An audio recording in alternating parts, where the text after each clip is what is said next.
Howdy folks, Grok the DuckFarmer here, and welcome to this mod spotlight for the Prefab mod. Now this is for Minecraft 1.12.2, and the version of the mod itself is 1.3.0.24. Okay, that's a big blob of numbers there, but that way you know what I'm reviewing right now. As the mod authors change it, who knows what's happening in the future. Anyway, this mod was created by Westman and Kaojin, and I'm finding some very fun things with it, and I think you should take a look at it too. And more I'm noticing some mod packs that have included prefab in it, so that you start off with a quick-built house. But let's go take a look at some stuff. Something that I rarely do in a mod spotlight is go over the recipes, because there's NEI, JEI, whatever it I, that will let you see what the recipes are, and also because mod pack authors will often change them if they're going with an expert mode. But I definitely wanted to show this off. There's a common theme here with these recipes, and if we take a look, you just make a bunch of them. So you take 9 and you get a bundle of timber, and it has to be the same sort of wood. You can't mix and match. Or you can compress your dirt or double compress your dirt.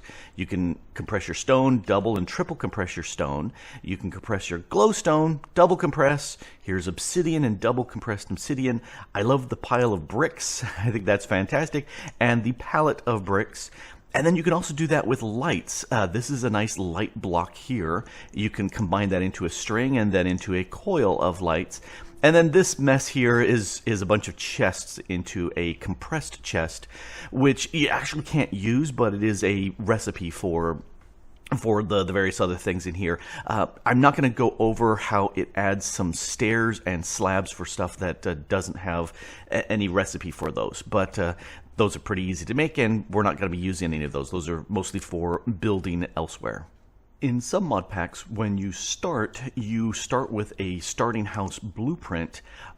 But if you don't, you can make one fairly easily. Now, you're looking at a bunch of logs. That's not hard to get. Some stone, a furnace. You know, you need some wood for those things. The gold and redstone for the clock may be the hardest thing to find, but in any case, you should be able to get that going pretty fast. And then over here, you just right-click on a diamond block to get it to work. Okay, no. Any surface, you can right-click on it, and it will give you the what you can build with this. In this case, we're going to look at the basic house, and there's a little image as to what it's going to look like. There is a config tab sometimes on these blueprints where you can check and uncheck various things, like if you don't want a bed or if you wanted to add the farm in front, you can tell it to do so. Also, sometimes there's the ability to change what blocks are used, different types of glass, in this case different types of stone and wood. Also, this one allows you to have different sizes. So I'm going to go ahead and crank this up to the max allowed, and it's adjustable within the config, but we'll go with this one and build this by. Boom. I like that it identifies whose house it is, and you can see it's gone ahead and made a nice little farm for us here. Keeps you from falling in, which is very nice. And if we go on inside here, this is the max 16 by 16, and there's the bed, there's the crafting table, and the furnace, a chest. And what I like about this chest, this has starting stuff in it, which again is configurable, but that's very handy to have all those things. And then also configurable, there is a mineshaft going all the way down to Y11. That's fantastic, because now you can start your mining right away. And, you know, could you build something with this with just the resources that you made? I don't think so. I think you'd run out of wood and stone before you would. But that is pretty slick, and you can see the mineshaft generated down there. That is the beginner starting house. But there are some other flavors. Let's look at the ranch style starter house. Let's grab this. And this has a preview available for it, which I really like being able to do to give me an idea as to where things are going to appear. And I think that's a fantastic thing to have. So let's go ahead and build this. Poof. And there is the ranch house. Most of these structures, I'm not going to go inside, but I'm just going to show you off from the outside. There, you can take a look at this later. And again, mineshaft down to Y11. Here's the loft style, which is configurable to be available or not. And I said, yes, let's make it. I think because of all the nether quartz in it, because you could always harvest that and use it for something else. But that is very, very pretty. And I like how the water pours on down. You're not going to have a problem with that if you're not in a void world like I am, because there's going to be blocks underneath. But that is pretty. If you want something that's a little more homey, let's say, you can go with the Hobbit style, which is built in a hill with a tree on top. Or maybe you don't have hair on your feet and you want something that's more deserty. If the desert is a little too hot for you, you can go with the snowy style and go with something that will be a nice place to chill out. If those starter homes seem too small or too simplistic, if you wanted something a little bit bigger, you can go ahead and combine 3 of the starting home blueprints into a moderate home and make something even bigger. In this case, Spruce House. Let that build up. There we go. Spruce House. Multiple floors. 3 in this case. There's the Acacia House. Let's build that. And this one has a top floor here, a little tiny attic as well, and you can tell by the thickness of the ground, it's got a basement. It's quite a large basement too. The Earthen house gives you a chance to live underground like a hobbit, but not have the tree on top of you. And it's got a quite deep basement that you can take a look at.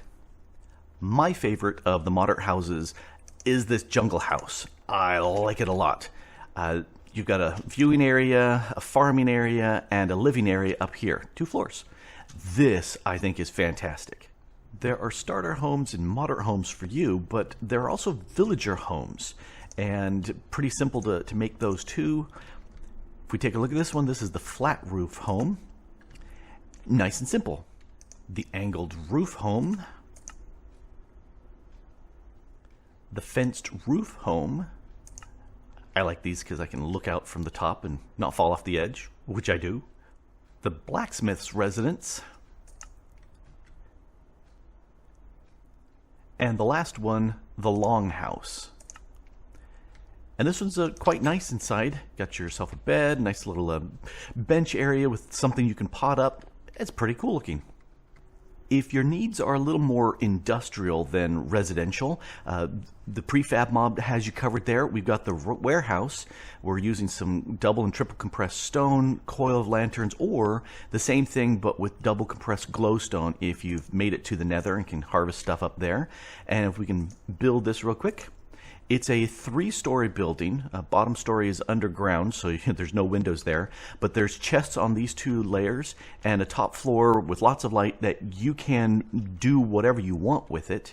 Or there's the advanced version of this where you take and make this warehouse upgrade, and then you use the exact same recipes as the other and just put the upgrade into it. Although this one looks like it's a bug. It only needs compressed stone instead of double compressed if you use the glowstone. But that's just the way it is. Let's go ahead and build this one. Very, very similar to the first, except the top floor has enchanting areas, some iron, some anvils. You should see some nether wart in the back, and definitely a spider problem with the cobwebs up in there. The chicken coop recipe requires spruce wood and no other, and brings in the compressed dirt for the first time.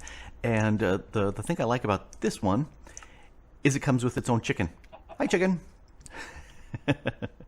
The advanced chicken coop just uses the same recipe and a big pallet of bricks, and this one doesn't come with one chicken. It comes with a bunch of chickens up there in the water, all forced to the center, and the water allows all the eggs and the drops to come down to this chest where you can grab it easily. Very, very nice. That's a lot of brick. If your needs run to farming a lot of things, you can go ahead and make the produce farm, and with that, you have a huge structure. It's going to take a while to render in. And there's plenty of tilled ground with water in between to keep it well hydrated. You've got areas here for sugarcane and netherwort. And down in here, you got some podzol with some mushrooms. So you can just start planting to your heart's content with this big farm. If your needs run towards a tree farm, well, you're covered here too. Another one of those massive structures. It's going to take a while to build in. And this allows you to chop down trees in style instead of running around through the woods. You've got 2x2 areas where you can plant oak and birch and stuff like that here, but you can also plant jungle and spruce so you can get those really, really tall trees. Plus, you know, little benches where you can rest in between chopping trees. Do you have a few horses that you want to stable up? Well, you can do that. These wood bits here need to be all the same variety of wood, but you can go ahead and make yourself a horse stable. Boom. And the nice thing about this one is you can you can keep them in and out with a nice little bit of redstone set up here on the inside and outside, so you can keep your horses corralled. If your horses won't fit in that one, then we've got the advanced horse stable here. A whole bunch of these together with some lanterns, and I put the layer of diamonds there because there's a bunch of gravel, and with the void world here, it would all just fall out. But you can take a look. There's a bunch of these stable areas where there's plenty of room for the horses to get together and chat and talk and eat some hay if they want. After a long day of mining, maybe you'd like to relax at a fish pond, and you can do that. Now this again has some gravel there. Whee! It falls away. But I do love the crafting of this fish pond. It looks really, really pretty. Looks like some of the logs have fallen into the water, but you should be able to fish up a whole bunch of good stuff out of this pond. If you have tons and tons of animals, you can make yourself a barn. And again, this has gravel issues in a void world, but you've got lots and lots of room here to go ahead and put your animals into their own little pens, both inside and outside, and it looks really nice. If you're stuck in a void world like I am, you can make yourself a grassy plain and use that as a way to get some grass and, you know, have something to mow. Another option, if you're building distances from each other, is to make a bridge, and this one's cool because it's very, very configurable. You can see how long you want it. Let's go with the max. You can also see how tall you want it, and let's go with the minimum, middle of that, and a ton of different stone materials and wood, but we'll just go with the cobble for right now. And there you go, a really fast bridge. That's pretty slick. If you've mined out everything below your house and you want to do something elsewhere, there's the Mineshaft Entrance, and we'll slap that down. It will also dig down to Y11, and it's like a little home away from home because you got some nice amenities in here too. You've dug up a bunch of stuff and now you want to make some fancy machinery with it. Well, you can do that in the Machinary Tower, and it gives you a huge amount of space where you can build quite a lot of things. So it also has nice viewing areas so you can look down. There's the lantern blocks as well as this way of moving stuff up and down from below. You also have a way of getting up to the top. So huge amount of space here for you to build stuff. If the natives are hostile, then maybe you need a defense bunker, and this uses a double compressed obsidian, and this gives you a quite large and very defensible area. You can open up the trapdoors and shoot out. You can be hiding out on the roof and seeing who's coming up close. It's a very nice little base. If all you're looking for is just something to watch out from, you can't beat this. It's just stone. It's the watchtower. And you can just run up to the top and watch out. You can just look out there and say, wow, look at all these things that we built. And then my second favorite building in the series is the Monster Masher, where, yeah, it does need a skeleton skull and a zombie head to make this happen, but I love making mob farms, and this makes it pretty easy for you to do. This one here, if you come in down at the bottom, And you can turn the mobs on and off down here. They all get funneled down into this area where you can kill them with your sword or with your fist, and you can just run around and pick up stuff. And then anything that falls in the center that you can't reach goes down here to this chest here, which is pretty nice. Lots and lots of storage space for the loot. You know, a little enchanting back there. Very nice. And if we go take a look up above, here's where the redstone is that travels the signal up. And up here we've got some lights to disable things, and we've got a creeper spawner. There's a spider, there's a zombie, and there's a skeleton spawner that all appear in here, and will start dropping you some nice mobs down there. The Void World isn't going to work. Void World really has mobs turned off, but this will work really nice in a normal overworld.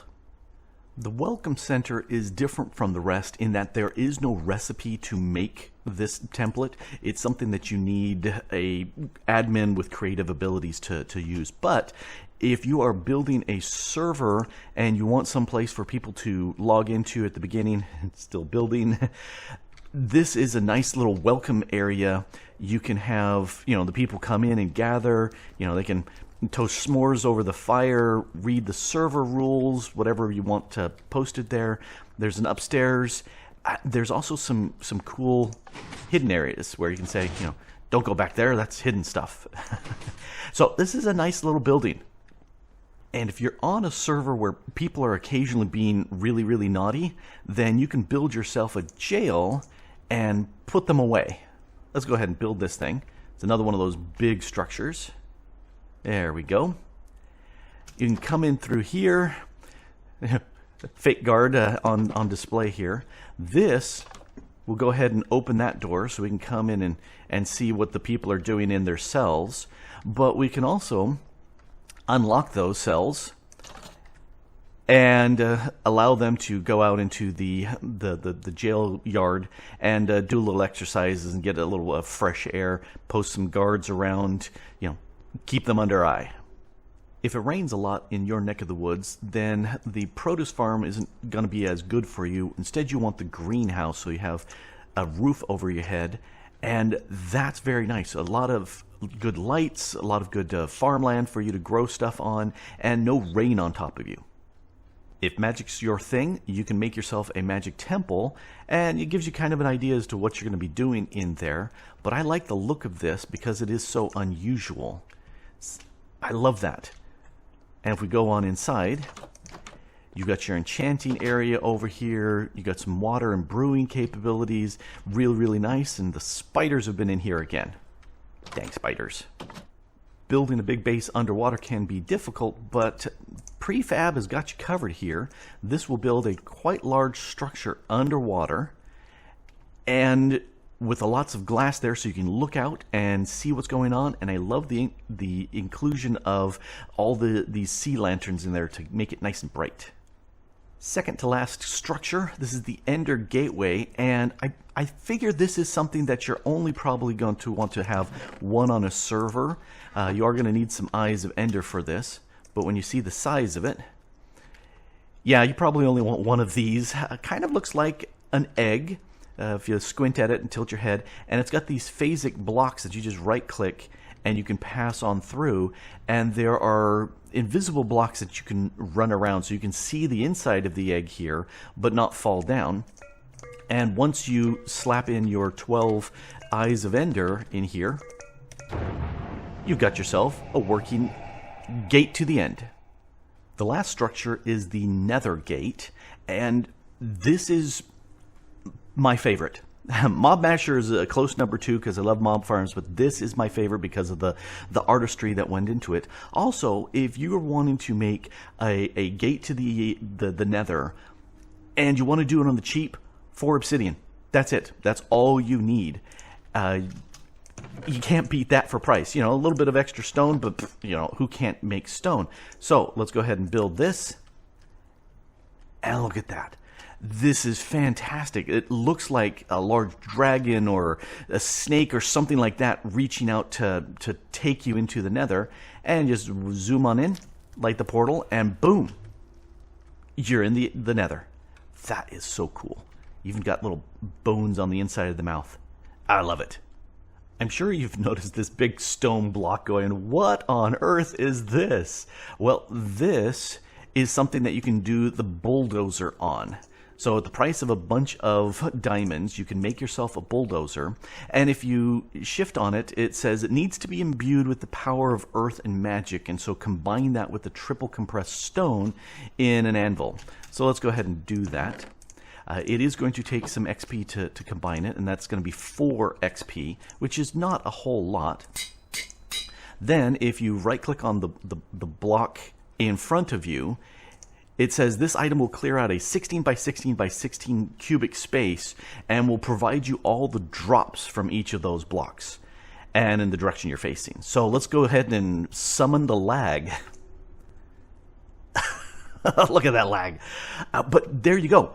There's all the drops that came from that big massive block, including all the good stuff that you'd want to get when mining anyway. That is fantastic. Now, if you're doing this not in creative like I am, this will take some damage, and after about 4 or 5 times, it's not going to be able to work anymore. Can you add more triple compressed cobblestone to it? Do you need to make it fresh? I'm going to leave that for you to discover. And there you have the Prefab mob by Westman and Kojin. And I like it. You know, can you build better structures? Oh, sure you can. But can you build structures as nice as this by just right-clicking a blueprint on the ground? No, you can't. You can't do that at all. For that, and for that alone, these are great buildings to have. Makes for quick building. And at this point, you're done. However, I am going to talk about how you can get access to this world download. It is available in the description down below. There's a link to it. The world has 2 mods that you'll want to grab. There's the Prefab mob with a link down below, as obvious. The sign behind me is extra utilities, and I'm going to be unloading that before the world download is available. So you won't get the sign because you don't need it. The other thing is all those tables, those crafting tables, are from Tinker's Construct. So you need to add Tinker's Construct in your mod pack if you haven't already got that, and most people do. So I'm not giving you a link for that. If you don't have it, it just means those tables with the recipes will disappear, and all you'll have is just the buildings, which is not bad at all. Anyway, this I think you will like. I have been enjoying the Prefab mod a whole bunch, and I think you will too. Anyway, this has been Grok the Duck Farmer, and thanks for watching. Bye.